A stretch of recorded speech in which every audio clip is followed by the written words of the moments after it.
up? Welcome in, everybody, to your Fantasy Tune-Up Weekly. Brought to you by the AFC Eastie Boys. This is your hostess with the mostest. That's right, Cat in a Hat in the building. I know some of you may be thinking, like, why has he already got the Christmas hat on? Well, we already got Christmas going on in the household, so why the heck not, right? Why not? Let's go. It's middle of November. We got Thanksgiving next week. And then Christmas time rolling around. Miami Dolphins looking hot, but not so hot. Who knows where it's going to go with the Miami Dolphins?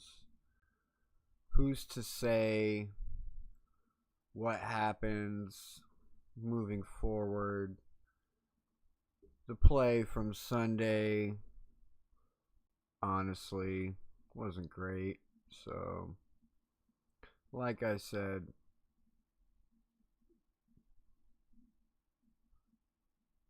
not necessarily got my hopes up. But it is getting crunch time for fantasy football. Got 4 more weeks left in most leagues until playoffs start. Some people are already getting eliminated. Are you one of those people? Are you one of those people that are already eliminated? And if you are, what type of eliminated player are you with 4 weeks left to play plus your playoff weeks? Do you keep going? Or do you just kind of like forget about it? Forget about it and look on till to next year. Let me know. Let me know in the chat. Or if you'd like, you can hop on up here. We can talk about it. We can talk about it. That's the link to the Discord in the chat right there. If you want to hop up here, you got anything you want to say, go ahead and hit that link. Join the Discord and come on up. You also gotta want to be in the Discord anyways. It's your go-to for the AFC Eastie Boys. Basically anything that we run, we do. Giveaways, all that good stuff. Parlays, DFS lineups, sometimes sleepers, post all kinds of stuff. Everything runs through Discord. So you're going to want to be plugged in there. Trying to build a community of fellow football fans. So go ahead and hit that link and join. We got week 12 coming up. Week 11 was pretty good. But as we roll into week 12, we got 4 teams on bye. That being the Miami Dolphins and the Washington Commanders, the Denver Broncos, and the Chargers, all on a bye week this week.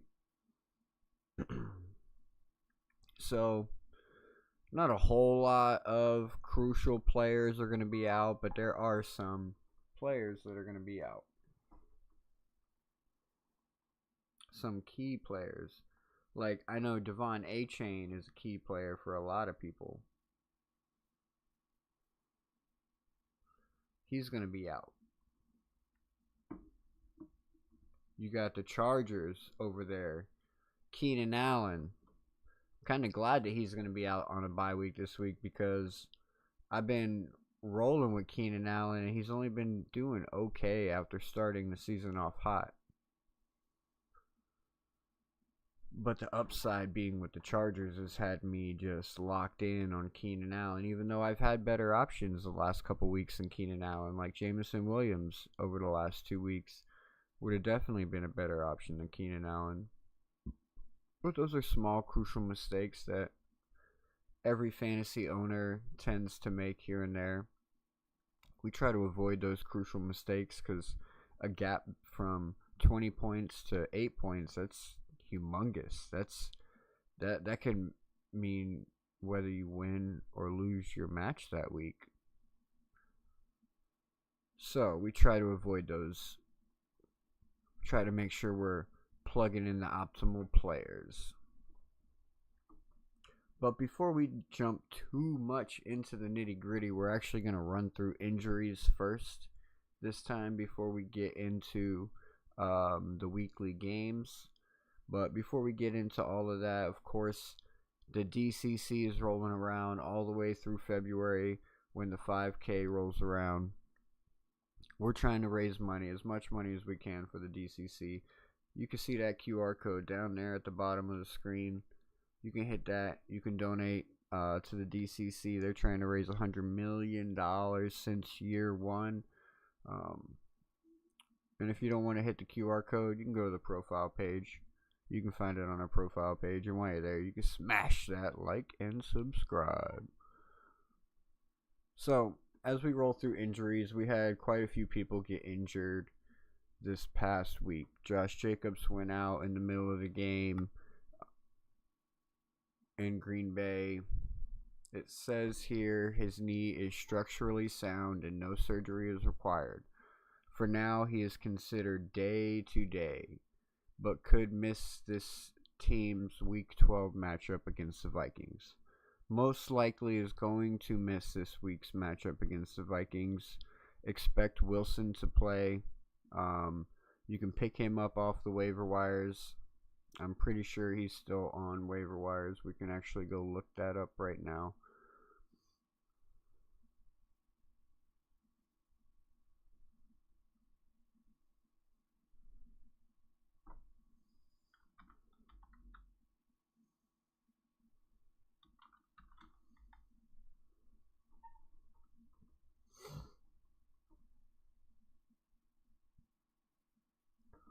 So you can see here that Emmanuel Wilson is only rostered in 6.2% of leagues around ESPN right now.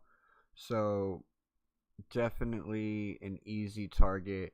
And considering that Green Bay is playing Minnesota this week, it's kind of a favorable matchup. Yes, Minnesota does have a decent defense, but I still like Green Bay in this matchup. Minnesota has been falling apart. The offense hasn't been producing enough, so the defense has been getting gassed, and they've been losing games late in the third and throughout the fourth quarter. So, with that being said, a running back like Emmanuel Wilson, after Green Bay's already pretty much thrown through the air for the first three quarters, keeping Emmanuel Wilson kind of rested up and fresh. I could see some good production coming from him. This projected 14.5, that's like the floor for this guy right now. So make sure you go pick him up if you have Devon A-Chain on bye this week and you don't have a backup running back, man. This is going to be your guy.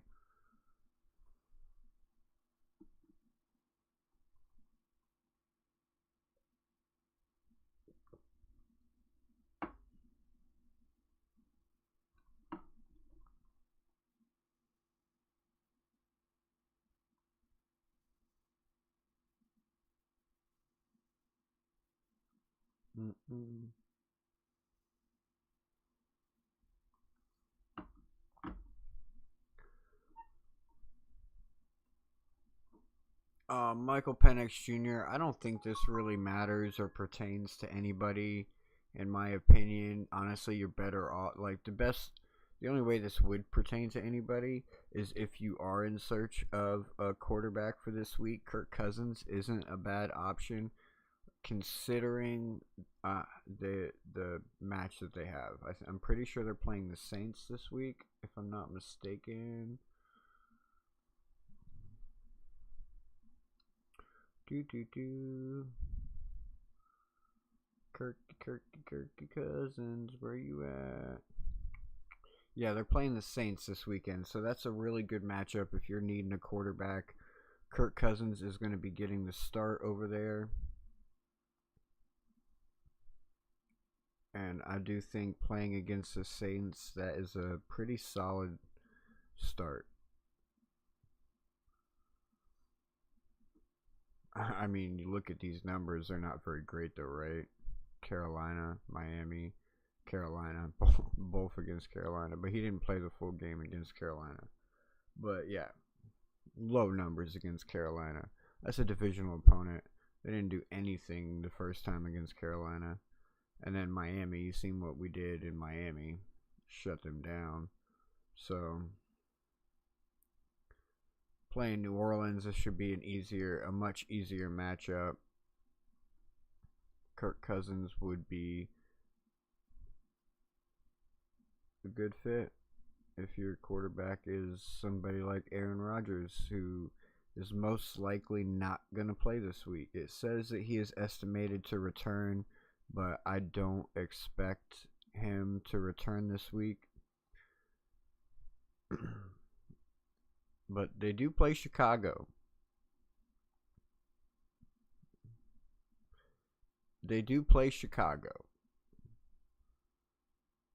So, I mean, I could definitely see Aaron Rodgers pushing to play this week. Let's see what the injury report says about Aaron Rodgers. His wrist, injured his left wrist during the Steelers' win over the Bengals in Week 11 and did not return. Rodgers underwent testing, and while he has a fracture in his wrist, it won't require surgery. All right, so the veteran QB is pushing to play against Chicago. Like, all of the history from Green Bay and him owning Chicago, right? There's no reason for him to not want to push to play in Week 12. So just keep an eye on that. And if he does play against Chicago, I would probably consider playing him for sure, because of that history from Green Bay. Remember, Aaron Rodgers thinks he owns Chicago, so this could turn out to be a really good game. We've seen these Chicago games turn out to be high scoring. Anyways, so keep an eye on Aaron Rodgers. Jalen Warren, same thing. He's day to day. He was forced to exit in the third quarter. He briefly returned, didn't get any touches. Bashul Tutin got an ankle injury. Let's see what it says.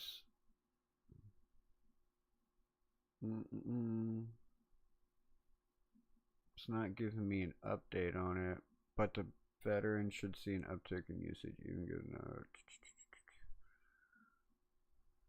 It's not giving me an update on Bashul Tutin. Alright, we already know Jackson Dart's up in concussion protocol. Calvin Ridley, I don't think this really matters much to anybody. Nobody has him on their fantasy team. CJ Stroud, concussion. I'm like, Davis Mills, I feel like, is the better quarterback anyways.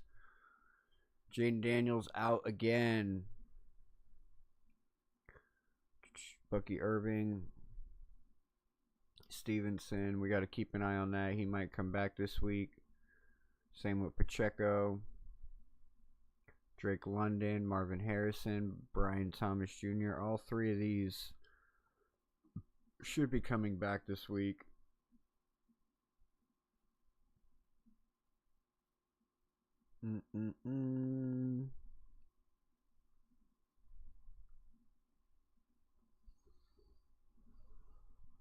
And then he's out. Out.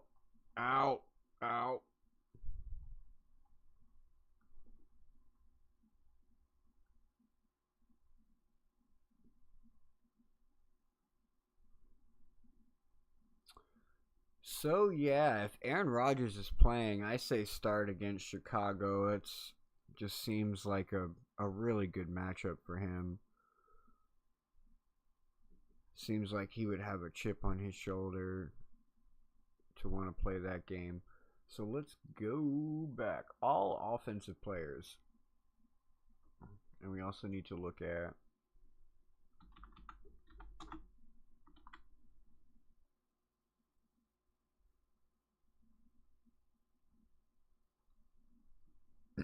The schedule. So we got week 12 schedule. I already got our picks done. Me and my son did our picks on Sunday. We'll get those out. I'm hoping to get it out tomorrow night.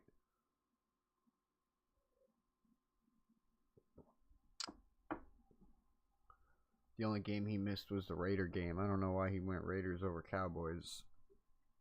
Anyways, so we got the Bills and the Texans. This game here, I I do believe the Bills win it, but I don't believe that they win it through the air. A lot of it's going to be run through the game. So I personally would stay away from any of their receivers. Um, I probably wouldn't play any of the any of them. Just James Cook and Josh Allen. But from the Texans side of the ball, I do think you're safe playing Woody Marks or Nick Chubb. I personally think Nick Chubb is a sleeper running back this week. I do have Davis Mills. Looking at Davis Mills, I'm kind of skeptical on him. Like, he did put up 15 last week, and that was in a prime matchup. So playing against the Bills, I don't think it would be a safe play. So I do like Nico Collins and Dalton Schultz here, though.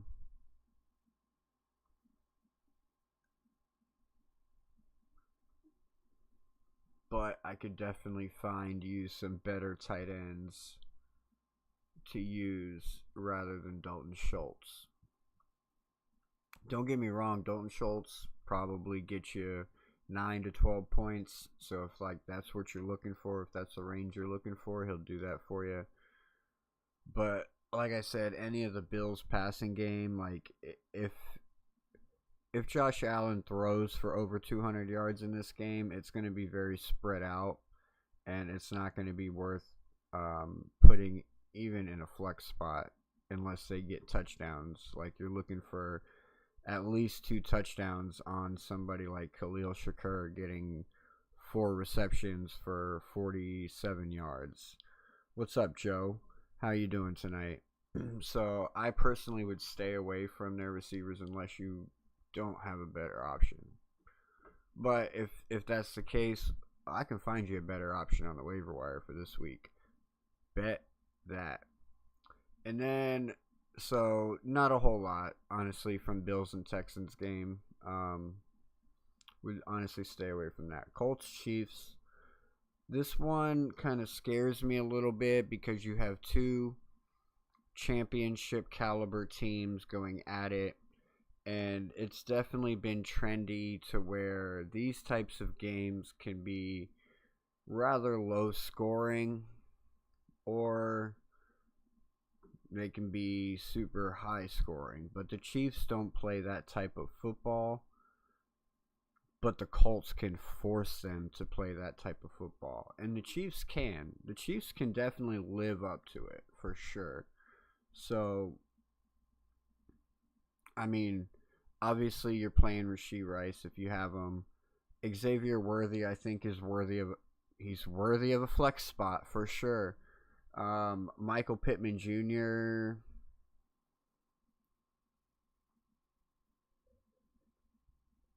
We don't even got to mention Jonathan Taylor. He's a lock. I have Daniel Jones. I don't know if I want to start him here. He has been iffy. Yes, the team is doing great, but it's not because of the quarterback. The quarterback play is just it's there. It's just moving the team along. It's really running through Jonathan Taylor. I was actually talking about that. Kirk Cousins wouldn't be a bad swap, and especially playing against the Saints this week. Kirk Cousins wouldn't be a bad swap for Michael Penix if you can't find somebody better like Aaron Rodgers. If Aaron Rodgers plays this week, Love, Young, or Cousins? I wouldn't trust the Packers-Viking game. That's a divisional matchup. I think your safest bet there would be, I mean, you saw what Jacoby Brissett did to the 49ers last week.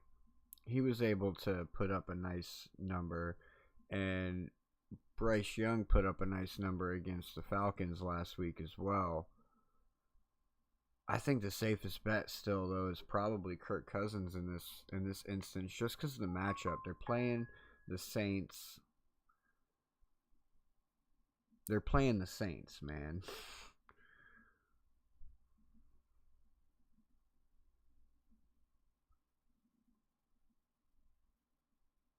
Flacco.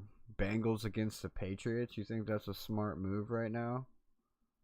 I don't. Especially after the game Flacco had last week. I wouldn't do that. But hey, Flacco could be a very smart play here. I wouldn't trust it playing against the Patriot defense myself. But so if you look on the Colts side, Michael Pittman Jr., I mean, he's a start. I would put him in a wide receiver too. He his ceiling is probably 20 points. His floor, you're looking between 10 to 20 points for Michael Pittman Jr. Tyler Warren, he's obviously a lock. You're starting him. There's no questions about that. The question is here, Kareem Hunt, right? Kareem Hunt, Isaiah Pacheco. Is Pacheco coming back this week? Let's check him out.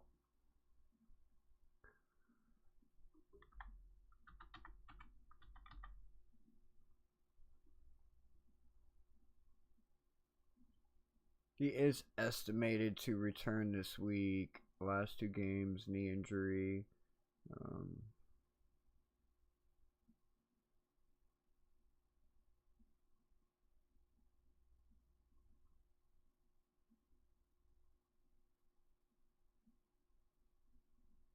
mm, mm, mm.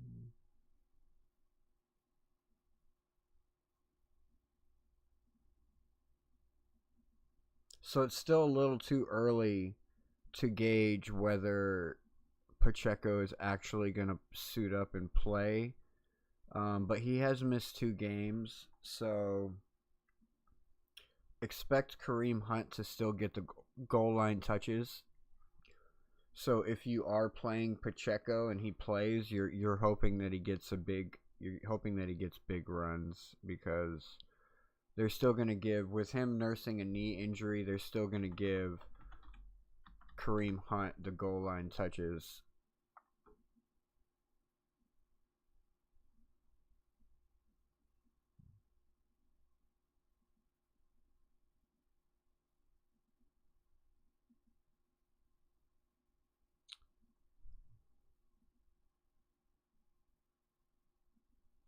It says here that he is uncertain, and then they doubled down. I don't know here. Marvin Harrison is uncertain to play in Week 12 against Jacksonville, and then they doubled down. Marvin Harrison missed this past Sunday's loss and is not clear if he'll be able to return against the Jaguars. So the fact that they sat there and doubled down right there, I would say it's a highly likely he's not going to play. So Michael Wilson, yes. And he's probably still on waiver wires as well. I was going to get to him when I got to that game, but yes, he's probably still on waiver wires as well. Look at that. 85% of waiver wires around the league. But that will change in the morning. That'll probably jump up to about 45%. Somewhere between 35 and 45%. So make sure you jump on that, because he is going to get usage. They have a decent matchup this week against Jacksonville. It's not a great one. But Jacoby Brissett has proven to be efficient enough to run this offense. May not be able to win with this offense, but can at least still produce numbers for fantasy value.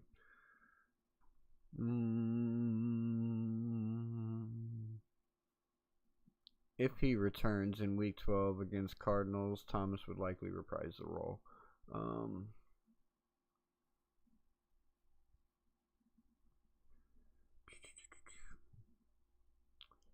I need to see their if he practiced or not today.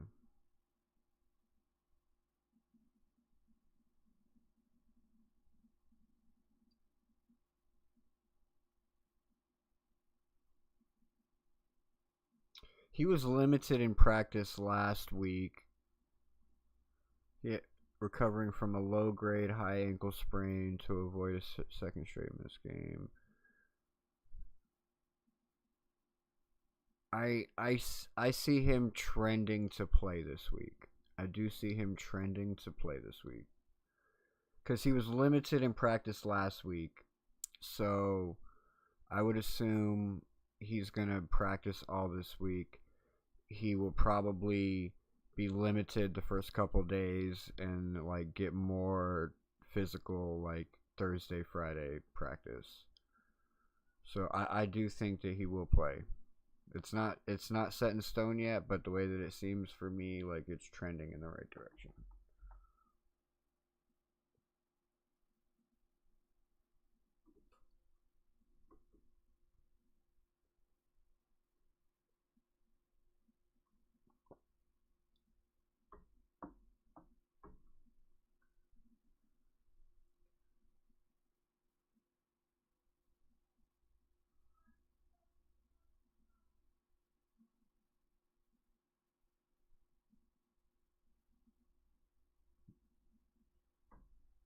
Um,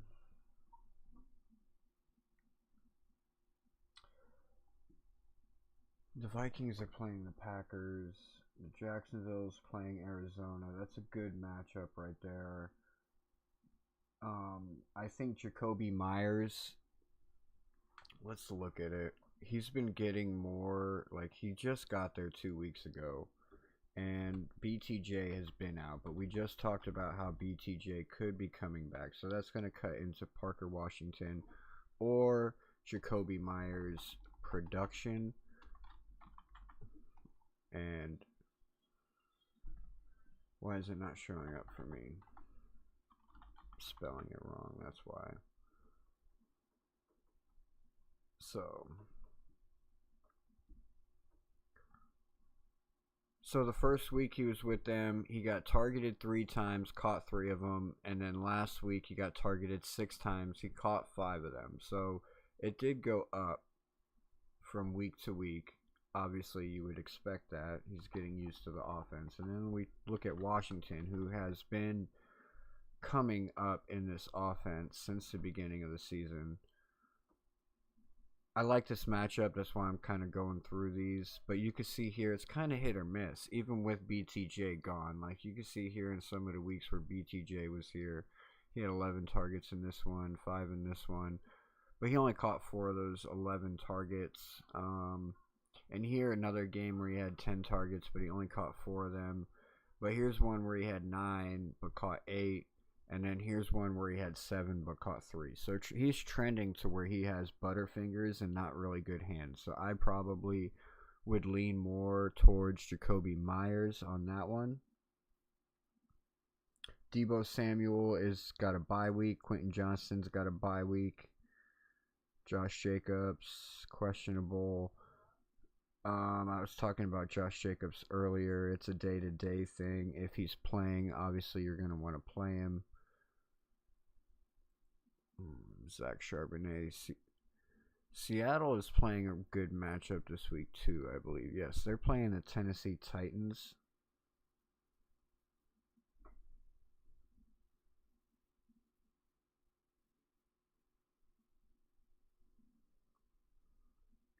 They're playing the Tennessee Titans, so that's a pretty good matchup.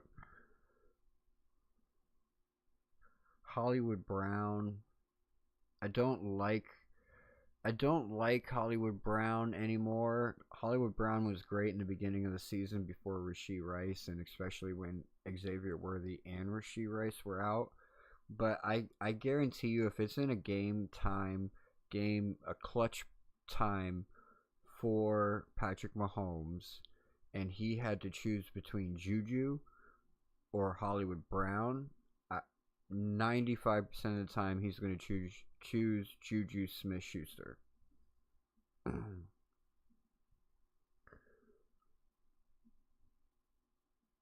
So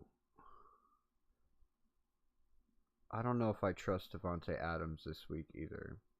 Yes, he's gotten a touchdown in almost every game this season, but it's like, let's use last week for example. He literally had one reception for a yard and a touchdown, which is like, okay, cool, you got the touchdown, but you literally only gave me 7.1 points.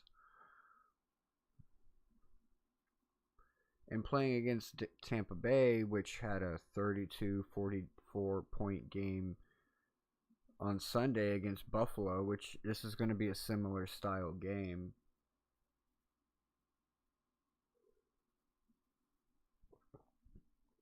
Can Devontae Adams produce, let's say, 5 receptions on 60 yards and a touchdown? That's kind of where you want him to be at. It's like right around 20 points.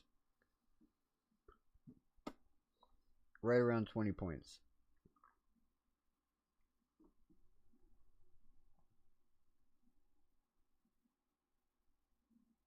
So for your wide receiver 2 and 3, I would probably go Jacoby Myers and Tej Johnson. And then RB1 and 2, I mean, you're playing Jonathan Taylor, and the Patriots have a pretty nice matchup this week too. They're playing the Bengals. I mean, that's tough. I mean, you might have to play 3 running backs this week if Josh Jacobs plays, because I say Travion Henderson's a lock because Stevenson is still questionable.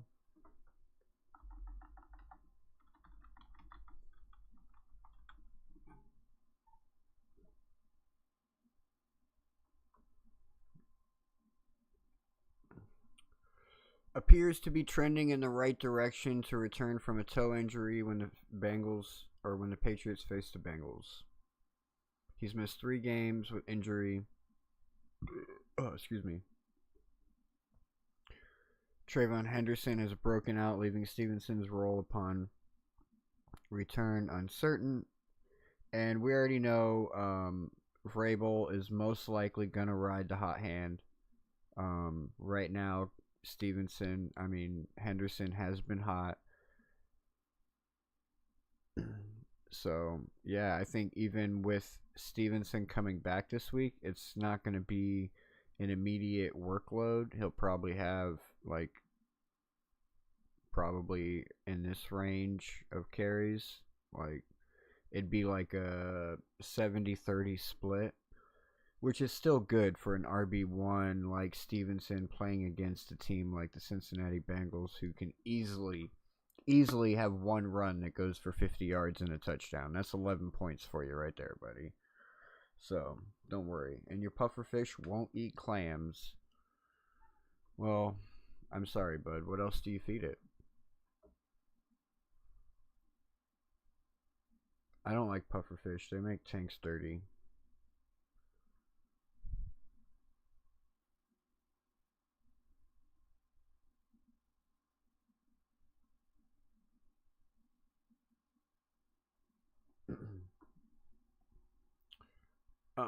Seahawks and Titans. The Seahawks and the Titans. Obviously, nobody from Tennessee is getting a start here. Seattle has a nasty defense. Titans can't figure it out. So, the Seattle side of the ball, though, obviously you're starting JSN. You're starting, man, Kenneth Walker. Kenneth Walker, bro.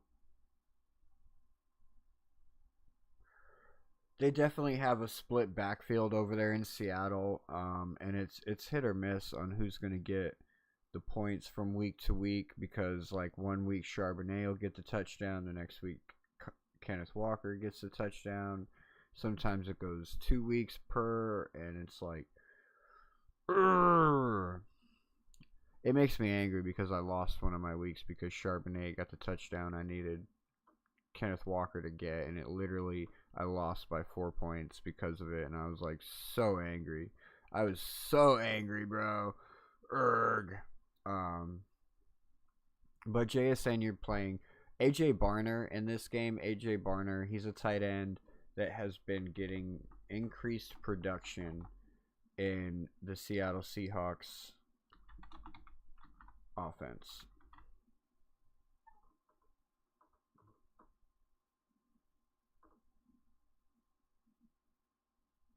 So you can see here, obviously in the beginning of the year, not too much, just little bits here and there. Week 5, he did have quite a big game, got 7 targets on 7 receptions with 2 touchdowns. Then light games, Arizona, he didn't get anything. Nothing. But last game, he did get 11 targets, 10 receptions. He also carried the ball. So he has been getting an increased role over there.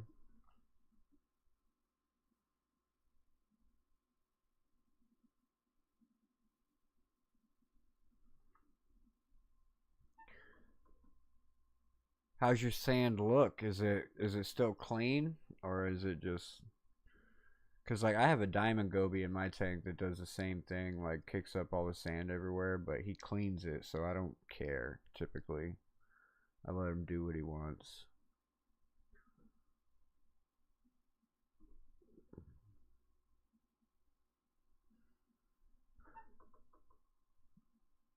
Well, Bijan's going to get a big day against the Saints anyways.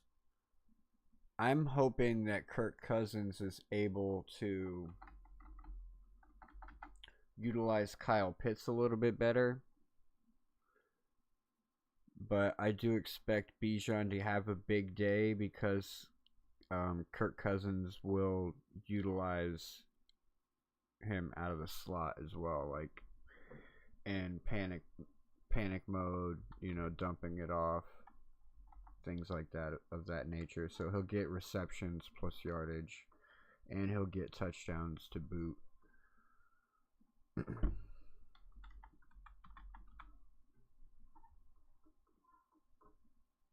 Yeah, he's doubtful. He's most likely not going to play.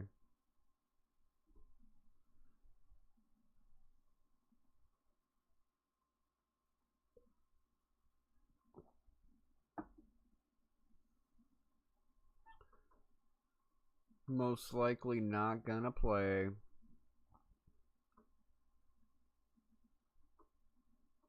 Vikings, Packers. All right, this one's tricky, right? Because J.J. McCarthy hasn't really produced enough production to really justify playing Justin Jefferson. It sounds rough saying that, right? But it's a reality that people have to live in right now. Because you look at these numbers. Ouch, man. Ouch. It's not. Those are not Justin Jefferson numbers right there. Look at that. Look at that. What is this? What is this? Like, all season long. You think this is going to be any different against Green Bay? Sorry. JJ owners, this was not the year for you. Sorry to say it. This was not the year for you. Aaron Jones came back off injury, right? He didn't miss a beat. But when your quarterback is trying to figure it out, your running back gets to eat. He gets to feast. That's what he does. But even still, not enough points. When you're sitting here trying to make it to the playoffs, you should be aiming to be scoring 150. 150 minimum. If you're scoring 150 minimum weekly, 9 out of 10 times you're going to win your fantasy league. How do you do that? You got to score 20 points from your running backs, your wide receivers. You got to aim for 20 points minimum.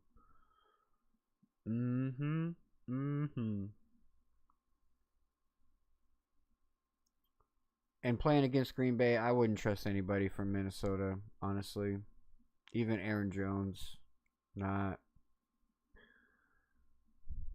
Nope. Nope. Not doing it. Not doing it. And on the Green Bay side of things, I probably would just stay away from this game unless you're Josh Jacobs. Period. I think Josh Jacobs is probably the only safe play from the Vikings-Packers game. Yes, granted, you might get lucky guessing which wide receiver they're going to utilize on the Packers side of the ball or on the Vikings side of the ball. Like, is it going to be Jalen Naylor this week? Is it going to be Jordan Addison? Is it going to be Justin Jefferson? Is it finally going to be TJ Hawkinson? I don't know. Packers side of the ball. Christian Watson, is he going to find the end zone for the third week in a row since coming back? Is it going to be Romeo Doubs because Christian Watson's going to get blanketed? Is it going to be Golden? Can't be Tucker Kraft, so it would have to be Luke Musgrave. I would just stay away unless you're Josh Jacobs, and that's if Josh Jacobs plays. And if Josh Jacobs doesn't play, then you play Emmanuel Wilson. The Jets and the Ravens. I think Breece Hall's a safe bet here. Mason Taylor's a safe bet here. You got Tyrod Taylor getting the start.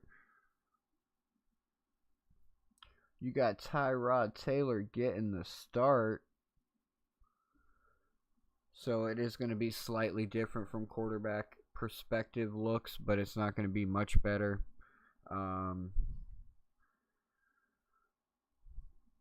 Garrett Wilson, I think he is playing. No, I think he's on IR. Now that I think about it, he's on IR. Yeah. He's on IR. He's out. He'll probably be out for the season.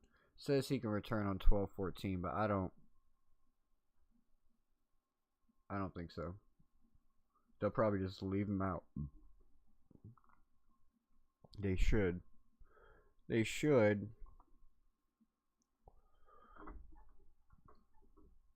Ravens side of the ball. I wonder who we should play here. Gonna play everybody. Derrick Henry, Lamar Jackson, Mark Andrews, Zay Flowers, all of them. They're all in win now mode. They proved it last week when they beat the Vikings. Lamar Jackson's back. They can't lose any more games if they want any good seeding for the playoffs. So I do expect good games out of all them guys. Giants and Lions. Obviously, all your starters from the Lions are playing. I'm going to be plugging in Jameson Williams. He's had 3 good games in a row. Let's see if we can make it 4 in a row. Jahmyr Gibbs, obviously he's a lock. From the Giants side of the ball, I think the only person you start is T. Tracy Jr. Yeah. But a sleeper here.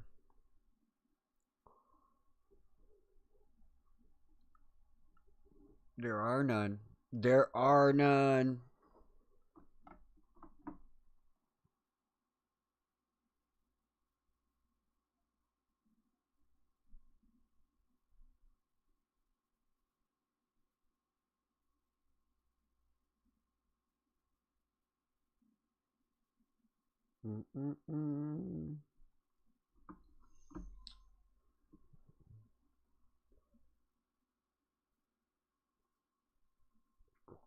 Then we got the Steelers and the Bears, and this one is interesting because if Aaron Rodgers plays,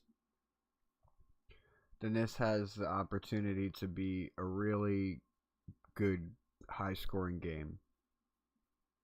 If it's Mason Rudolph, unfortunately, I see the Bears winning this.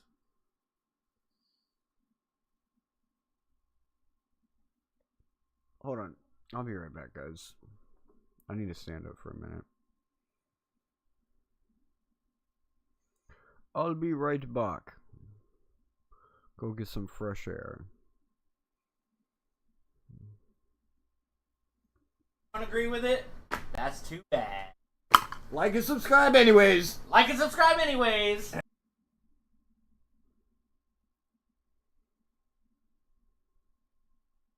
Awesome, that's for sure. He gets a pass to the left from Tua, about a 4-yard pass, and then he gets about another 16 yards. Yak to add to it. First down, Miami Dolphins. Let's effing go. Yeah. I had to kick Cat in the Hat out. He was fucking boring. I was watching him in the background. He didn't know it, but he was fucking boring. I had to kick him out. Tua under center. Let's fucking go. Mostert with the ball. Ooh, he juggles. He goes to the right. He's rushing. He's got a hole. Oh, he fumbled the ball. Oh, and Buffalo gets the fucking ball back. This is why you gotta trade Raheem Mostert. I'm fucking telling you. Yeah, I'm fucking telling you to trade that motherfucker. What's up, man? I hope his knee was down. I don't know if his knee was down before that ball came out. No. Oh my gosh, that's a clear fucking fumble. No way. Oh my god. Mostert. No. No. Anyways, draft's coming up. A lot of teams need QBs, and you need a job, you bum. Got any teams you hope don't take a QB? Nope. You know, Matt, I have actually not put much thought into that. I have a lot going on right now, and it's just not, I'm not thinking about it. Not at all. So maybe the Saints? We're in the house, and the only reason I got this one, probably a field goal like the rest of the Patriots games have been, but the Jets are going to definitely get a win. And then we start the 1 o'clock slate. They won with Malik Willis, and they did it by running the ball. Tennessee were the Titans. And then we got the Bears and the Colts. The ball, so he's kind of went run eccentric over there in the Chargers. And they got the Dolphins going to Seahawks. I got a lot of question marks. Not allowed to score in the second half, and we're going to fix this season. Anyway, so the Panthers and the Raiders. This is, well, not a hard one to call. I don't know. I may have to switch next year, I'm telling you, man. I can't go through the pain and suffering like this. This is rough. This is a rough fucking year. Yes, it was indeed. Anyways, yeah, so Cat in the Hat here. Goel over there. We gonna break down Wildcard Weekend for you. We got a lot of games coming this weekend. It's gonna be super exciting. We got some upsets for you. I gotta show up and bring the fun, guys. You know this guy, Cat in the Hat, he boring. Boring. Can you just be serious for once, Goel? I mean, we have some great games to talk about. Just for once. Just let's be serious. Let's talk about some football. Can we do that? Stout couple of games that they've been playing, but this is going to decide, right now who's going to be second place in the division. So I'm going Jets all the way. Jets, Jets for the win. We're taking it. With the Browns, the Giants have just been a loser fest, and they're going to continue. 0 wins, 3 losses. Moving on out of potential with Tua in questionable consideration. Even if they throw in a backup quarterback, they still got a lot of options for him to throw the ball to. They're not going to be as in sync as they were the last couple of weeks, and that's why I'm going with Seahawks over the Dolphins for you. Now, there's a lot of homework that goes into this. We don't just look at stats and look at numbers. No, we take a lot of factors into consideration when picking these running backs for your fantasy. Tracy Jr. Now, I know a lot of you were saying, what, Cat? Are you seeing his first year ruling the backfield in Miami? He's going to be the number. My next running back on this list at number 3 is B. But, he's going to get the touchdowns. He's going to get the receptions. Trust me, if you get the chance to get him, you're number 1. None other than the king. That's right. Adam Sandler put this guy on a mission this year. This guy is going to literally put the Baltimore Ravens on the first guy. He gets past the first guy. It's probably going to turn into a touchdown. So he's 6 once we realize how he comes back off of his injury. He hasn't really had a full year. At your own risk. It could pay off, but... Sunday at 3 p.m., we're going to have the high-flying Eagles putting their defense to the test against the Los Angeles Rams. Are pretty high scoring, led by Matthew Stafford, Cooper Kupp, Puka Nakua, and they're on a mission right now. They're trying to win another Super Bowl so Matthew Stafford can punch his ticket to the Hall of Fame, because without another Super Bowl, he might not make it there. But them Eagles this year, ooh, with Saquon Barkley, I don't know why he's not in MVP conversations with over 2,000 rushing yards on the season. Don't forget that little backwards hurdle he did back in week 8. Oh, it was amazing. So let's go. It's going to be a good one. Good battle between these two teams on the NFC side. Who's going to go to the NFC Championship? Fly, Eagles, fly! It's going to be in Orchard Park, and it is going to be chilly. Forecast says it's going to be 12 degrees with a wind chill of -2. Derrick Henry pushing close to 2,000 yards. Lamar Jackson. That makes the team have over. What's up, guys? Today we're going to give you our Week 12 picks. Yeah, you heard him. Week 12 is in the house at the Dolphins. Patriots. You know who I'm going for. I think we need to find a new home for this guy. He's in the wrong house. No. Let's go, Dolphins.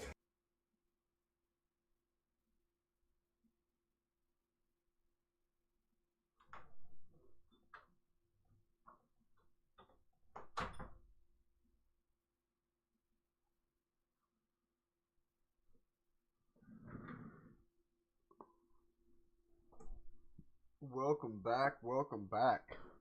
So I don't know if you're still here or not, Joe, but one thing that you can try to get your puffer to eat clams, it's going to take a little bit of work on your end.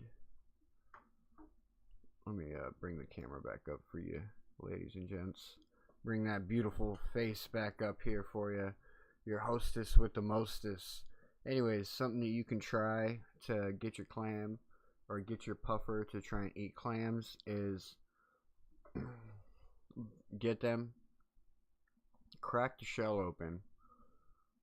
For the first couple days, take the clam out, mix it up into the food, right? With the food that you feed the clam, and then like put some of it in the shell and lay it down in the tank. And then hopefully your puffer will start eating the stuff out of the clam.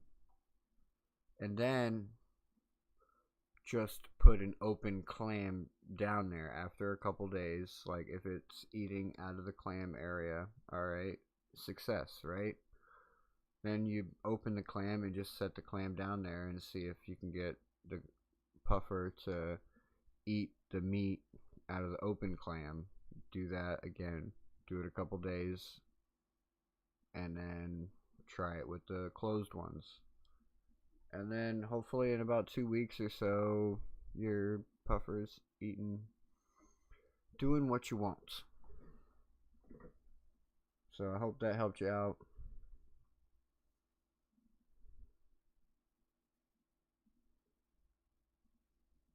Yeah, you might have. It might take some experimentation, but basically you have to like entice your puffer to want to be in. I don't know if you've ever fed it clams before. I don't know how old the puffer is. Like, there's a lot of variables that go into this.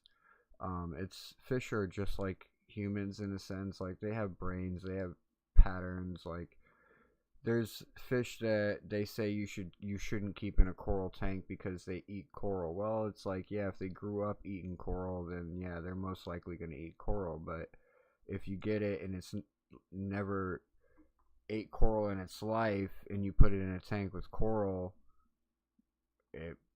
odds are it's not going to eat the coral. I don't know. It's super weird. There's a lot of stupidness. Like, I have to think way too much when dealing with tanks sometimes because a lot of my clients, bro, I ain't gonna lie, a lot of my clients are very bougie and they're very OCD. So I get asked a lot of questions. But let's move on because I forgot that I did wake up at 5 o'clock this morning. to start my day. So that's why I was yawning. I'm like, why am I so tired right now? I'm never tired on a Tuesday night at 9 o'clock. It's so crazy. All right, so Patriots Bengals. Oh, we were on Steelers Bears. Aaron Rodgers, I think, is a lock. Jalen Warren, he's day to day, but I think he's gonna get the start here. DeAndre Swift, obviously, we're still starting him. Caleb Williams, I think, is a good play. Honestly, this Steelers-Bears match, like, I don't think you can go wrong playing anybody. DK Metcalf, Aaron Rodgers, Jalen Warren, Caleb Williams, DeAndre Swift, even Monangai. If you're, like, in a deep league and he's who you need, like, I don't think he's game-changing, but if you need 12 points, I think he can get that for you. The receivers here, Roma Doomsday, Cole Loveston, is that his name? The tight end, the rookie tight end they picked up.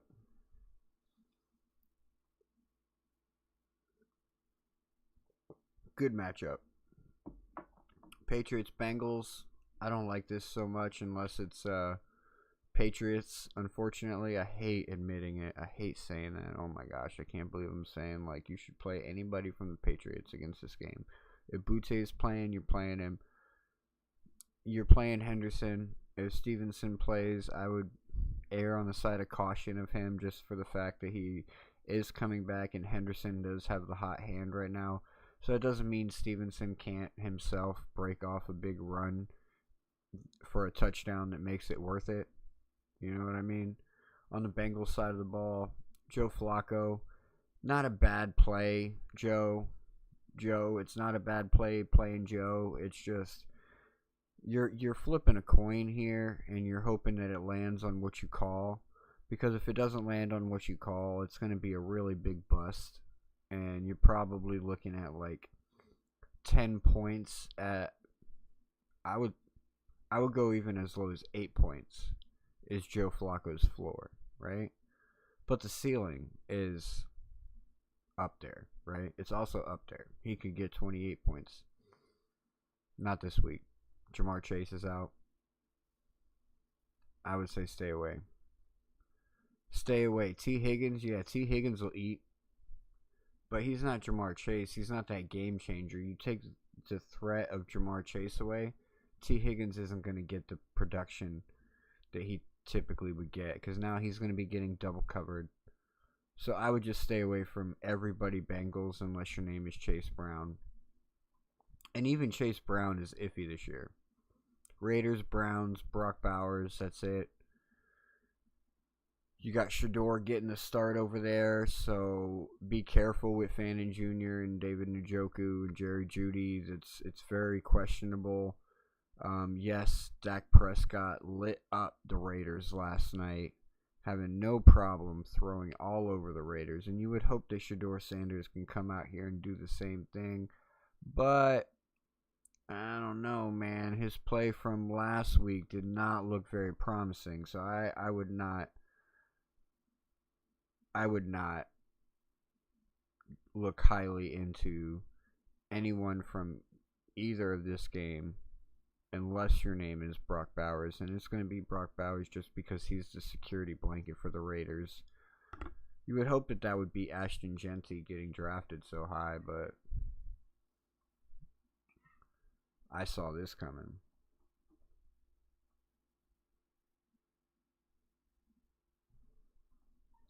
I think Cousins will be a good play this week, but I don't know who's all on your waiver wire to grab because I could probably find you a better one.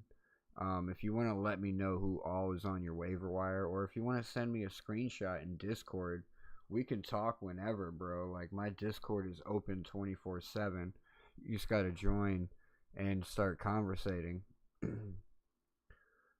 you want to join the Discord, it's the link at the top of the chat. But yeah, you can send me pictures and stuff of like quarterbacks that are on your waiver wire, and I can probably find you a better quarterback than Kirk Cousins. Like, I would choose Aaron Rodgers. If Aaron Rodgers is starting here, he is my prime quarterback to start this week because I think playing the Bears that history from Green Bay, it's just there, man. I think that's a prime matchup for Aaron Rodgers, and I think he will try his best to start this game. But anyways, Jaguars, Cardinals. This one's going to be an interesting one. Jacoby Brissett is a good play here. He's been efficient with the Cardinals offense. Even with Marvin Harrison out, Trey McBride is still good enough. You've seen Michael Wilson come out this week and be good enough. Their run game is not great, so it makes Jacoby Brissett have to pass more. So Jacoby Brissett honestly is not a bad play, playing against the Jacksonville Jaguars, who are an up and down team. Just because they came out last week and they whooped up on the Chargers like it was nothing, doesn't mean they're going to come out and they're going to play the Cardinals the same way. Just like we were talking about yesterday, right, on Iceman's channel, how the Dolphins play to their opponent's level. Jaguars are kind of the same way. So don't think that the Jaguars are just going to come in here and like run away with this game. I honestly wouldn't be surprised if the Cardinals come away with a win here. Won't be pretty. Probably get a little bit of help from the Zebras, but I do think that Trevor Lawrence can easily fall apart. We've seen it happen before, where he just falls flat on his face after such a good performance.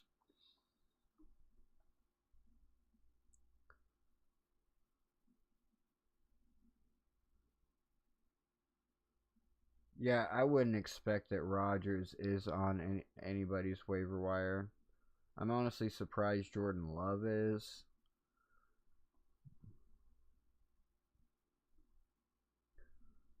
Gosh, it looks like Kirk Cousins is your best bet. I mean, Mason Rudolph. If Rodgers, I don't like that. If Rodgers doesn't play, I wouldn't play Mason Rudolph. Yes, he did good in his absence last week, but Chicago's playing really well this year.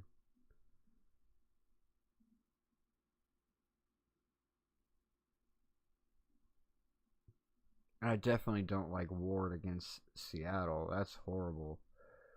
I know you're just listing off who you have available. You're doing what I asked. I'm just saying that would be like the worst option somebody could possibly choose this week. Tyrod Taylor. They're playing the Ravens, which is a prime matchup. Like, honestly, like it is. But, like, I just don't trust the Jets' offense enough. But, like, this could easily be a game where Tyrod Taylor comes in and does go off against the Ravens, even though they lose the game. Like, it could still be like a really exciting, high-scoring game to where it's like Ravens are winning that game 34 to 24, you know, and that's coming off of like a Tyrod Taylor touchdown from the ground. He has probably like 60 yards on the ground, throws for like another 160 yards and a touchdown, and then they get like a defensive touchdown.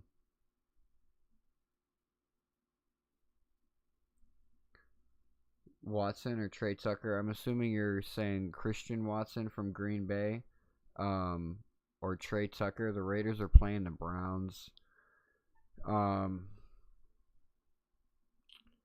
Myles Garrett is on a heyday, man. Myles Garrett is nasty, and he wants to break some sack records.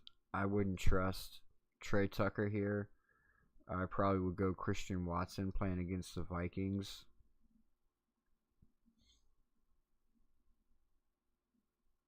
I just don't see the Raiders-Browns game being a very high-scoring game. It's going to be an ugly mashup between two shitty teams to where the total score for this game might be 24 points. That's like pushing it in my opinion.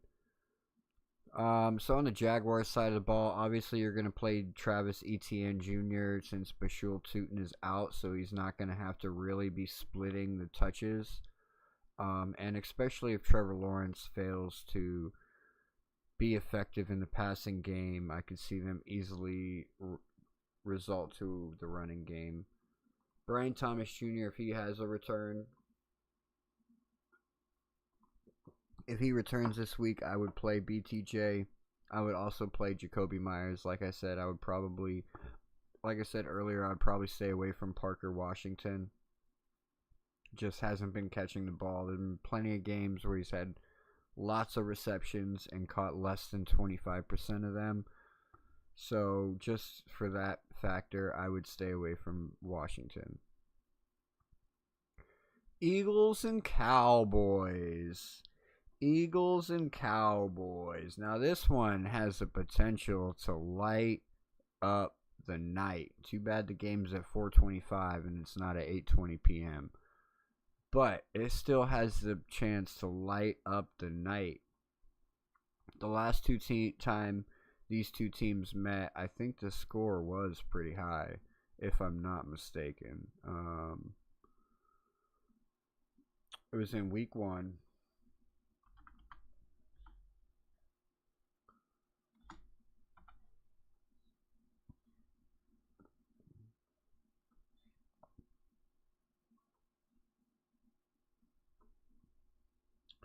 Hey, while we're sitting here, Don't agree with it? That's too bad. Like and subscribe anyways. Like and subscribe week anyways. 1. Was it in week 1?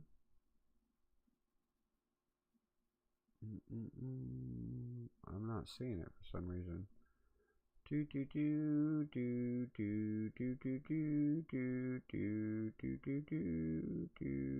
so blind right now. Oh my gosh. I'm not seeing it. I'm not even seeing the game. I'm not seeing the Cowboys or... Oh, duh. Yes, it was the first game of the fucking season. Monday night. It was a 24-20 game. Philadelphia wins it.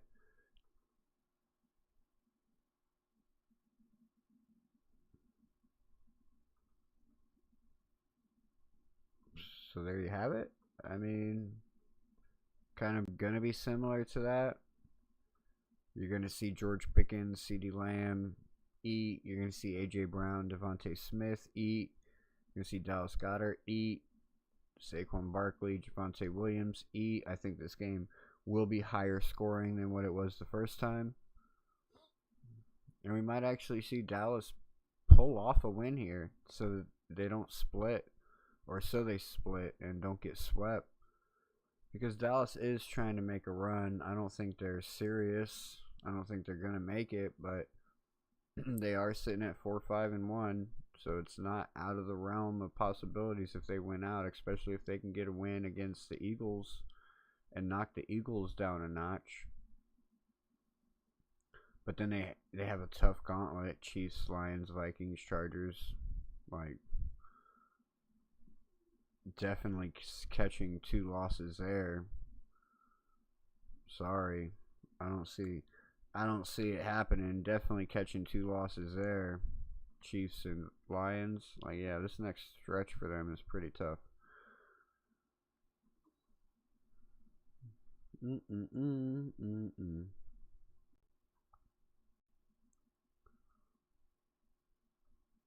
But I would still play everybody from this game. Falcons and Saints. I'm not playing anybody from the Saints side of the ball unless your name is Chris Olave or Juwan Johnson.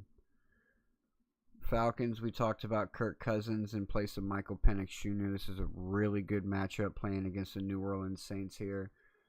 He has the ability to utilize Bijan Robinson out of the backfield, out of like panic mode position, going for screens, RPOs. Kyle Pitts should be able to eat, especially with Drake London being out. So Darnell Mooney, I don't trust Darnell Mooney. I wouldn't play him. Yes, he might get some touches, but I wouldn't Like, let's look it up. Let's look him up and see what they've been doing with him, because he hasn't been getting a lot of usage. They also, who else did they pick up? They didn't pick up anybody. So look, 7 targets and 8 targets in the last 2 games, only catching 3 and 1. Up here he had 11 targets, only caught 4 of them.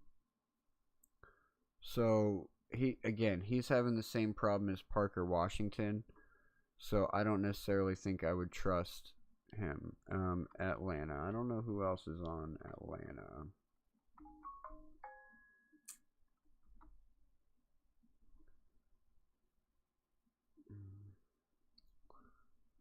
They don't really have a whole lot of good receivers. Bijan Robinson, you're right, Joe, is going to have one hell of a day. Buccaneers and Rams.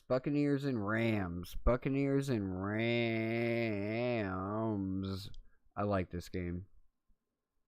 I like both these teams right now. I like Baker Mayfield. He's a fucking dog. I love Matthew Stafford. And I love the Devontae Adams pickup. Like, that move for the Rams was the best move they can make, especially for a guy like Matthew Stafford, who's kind of in the same situation as Aaron Rodgers, right? Kind of like not a whole lot of time left, haven't quite punched your ticket into the Hall of Fame, still have something yet to prove. Well, a second Super Bowl ring for each of these quarterbacks would definitely punch their ticket into that Hall of Fame and get themselves a gold jacket. Now, Aaron Rodgers' window is closing very fast. He definitely needs to start putting some wins together, because the Baltimore Ravens definitely have the schedule to be able to go on a run and take this division away from Aaron Rodgers. And then Aaron Rodgers is left sitting here having to fight his way through the playoffs in order to make it to a Super Bowl. But Matthew Stafford and the Rams, on the other hand, man, do they have an easy run remaining.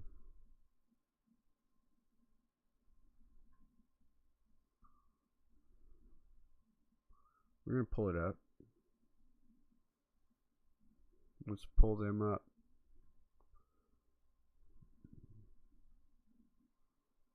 So you look at their remaining games after the Buccaneers on Sunday Night Football.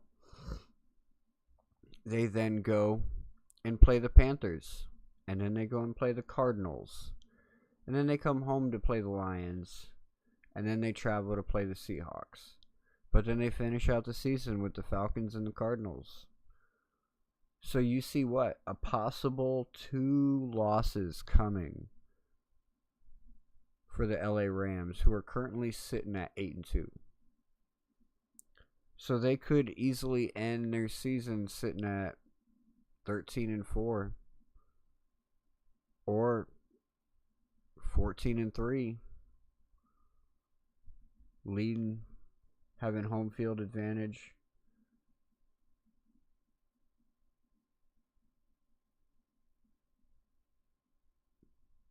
Number 1.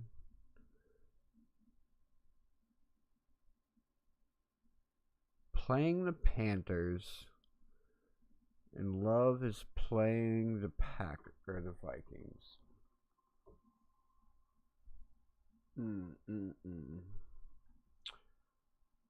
I would say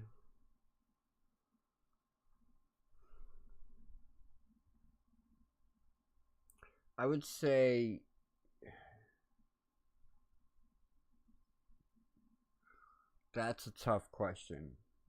That really is a tough question. Love for Purdy.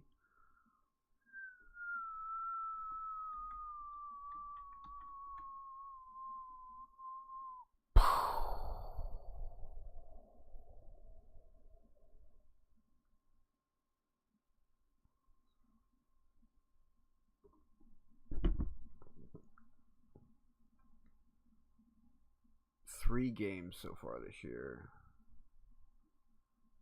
3 games so far this year.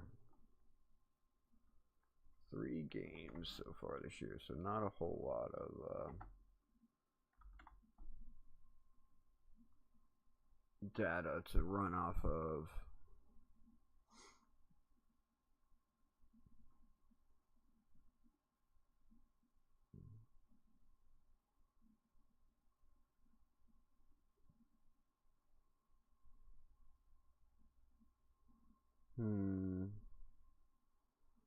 I mean, he did well against Pittsburgh, who has a similar defense.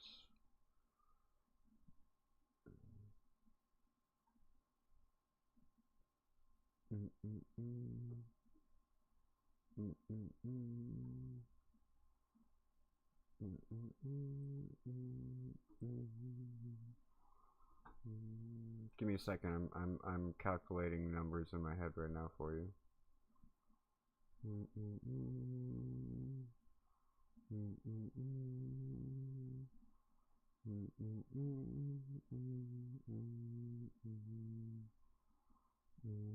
No, I think Love is the safer play here over Brock Purdy.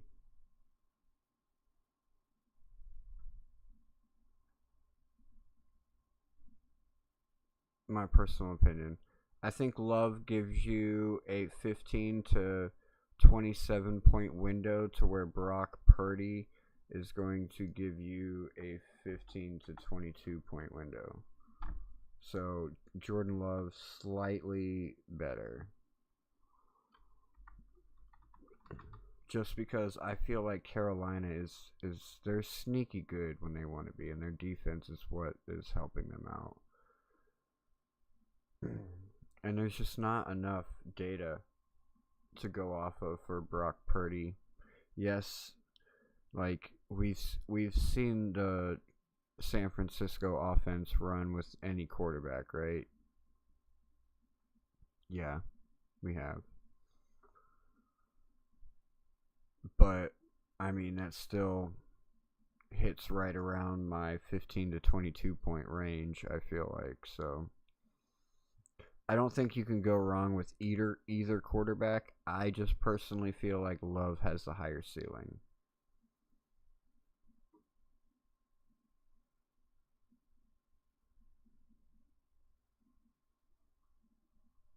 Buccaneers and Rams. So in this game, obviously, like, we're starting everybody, right? Do we start Sean Tucker? Sean Tucker came out this past week.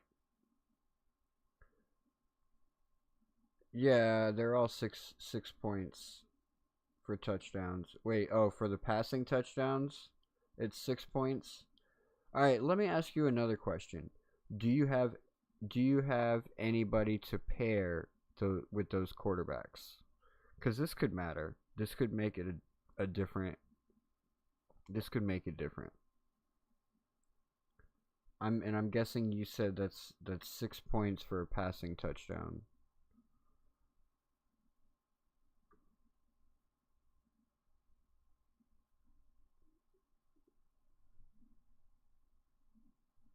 Okay, yeah, 6 points for passing. Bo Nix. No. I'm saying, like,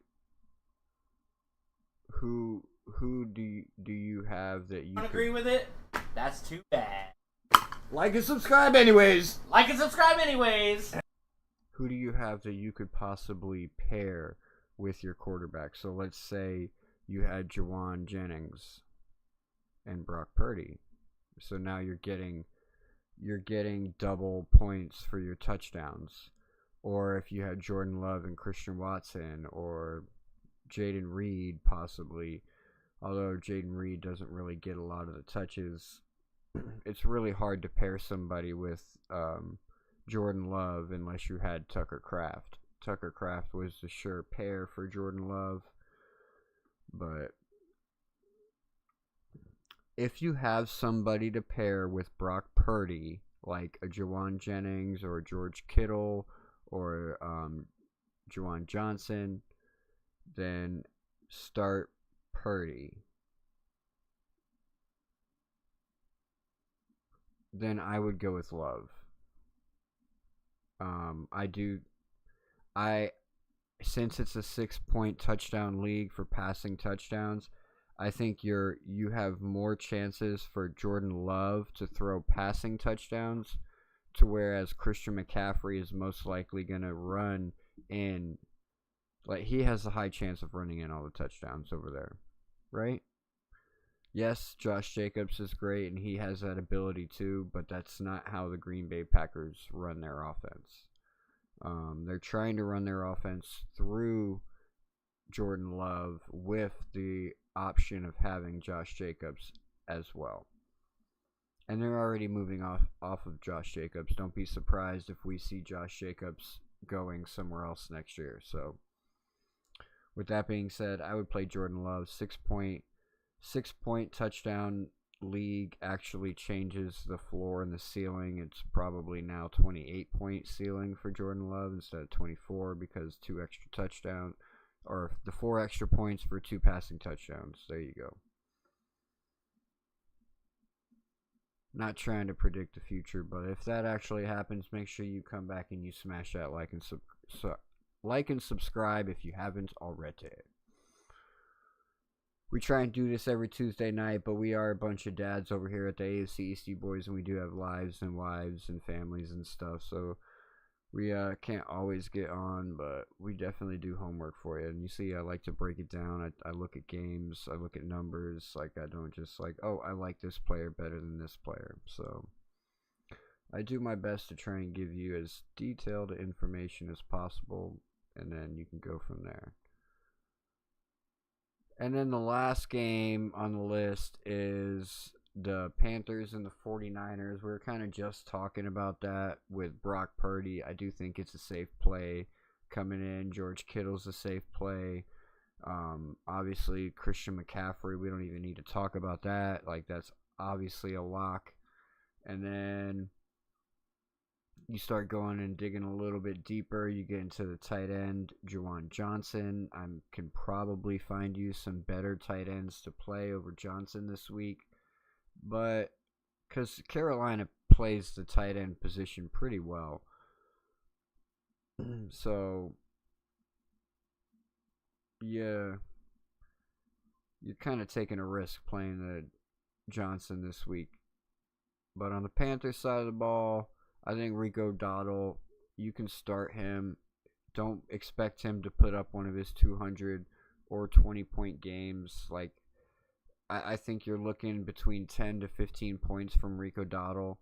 So he's probably fringe flex right now, especially if you're fighting for your fantasy spot and you're fighting for them playoffs. Like, play Rico Dowdle with caution. You might have a better player on the waiver wire for him to replace him with, or you might already have a better running back on your team.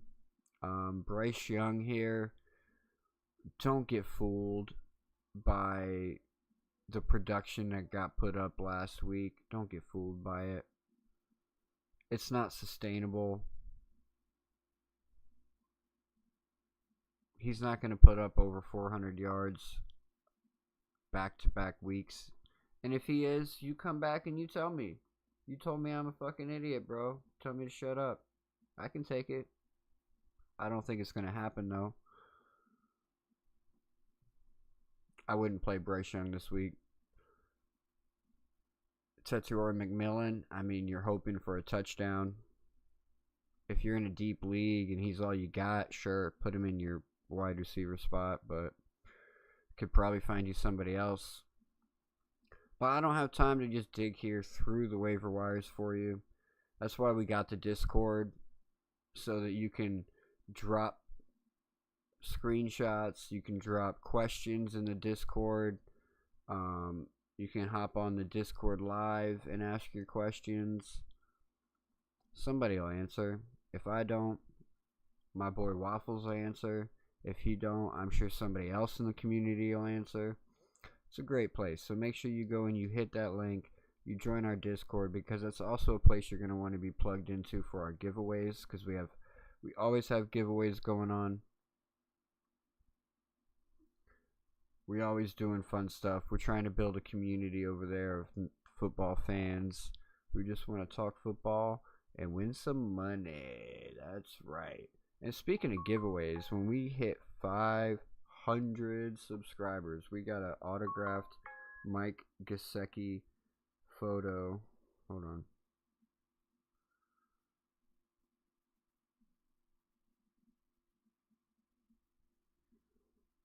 I'll check that in a minute. We got an autographed Mike Gesicki photo that we're sending out to one lucky viewer. How do you win that? It's super easy. Obviously, you want to be subscribed, and you obviously want to be in the Discord so we can get a hold of you to send your winning out to you. But show us some love. Like, share, comment, come back on videos after live videos drop. Come back, leave a comment, leave a like, share.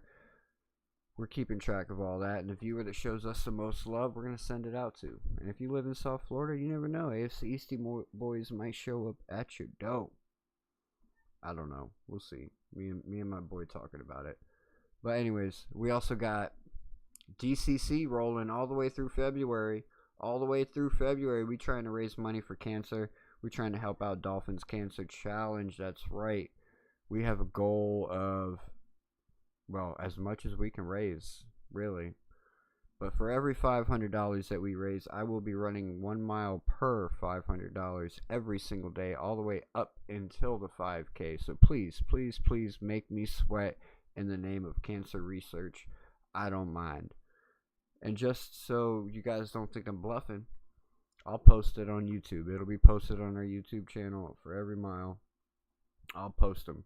Right now, we're less than $125 away from our first mile.